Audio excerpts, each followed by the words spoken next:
This is how you crochet the granny square part 3. If you want to go back to part 2, just follow the comment.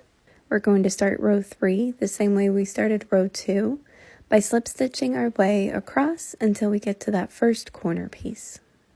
And from there, we're going to add our first corner. So we're going to chain 3 for the first double crochet, then add 2 more double crochet, chain 2, and then 3 more double crochet. All the corners from this point on are going to be worked that exact same way. The only difference in part 3 is that now we have side pieces to add. So the wonderful thing about granny squares is that you're just working from one gap to the next. So after we finish our third double crochet, this is what our corner will look like. And then we're going to chain 1 and insert 3 double crochet into the next gap. And that's how the sides are going to be worked for every single gap that is not a corner.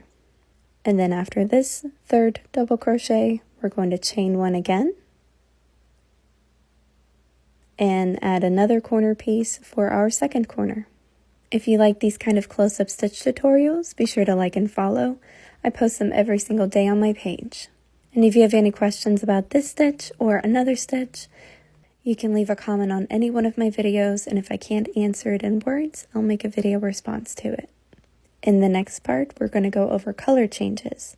So the stitches are going to be worked the exact same for the rest of the granny square with your corner and your side pieces, but if you want to start changing colors, the next video is going to show you my favorite way to changing colors in a granny square that makes it look almost seamless.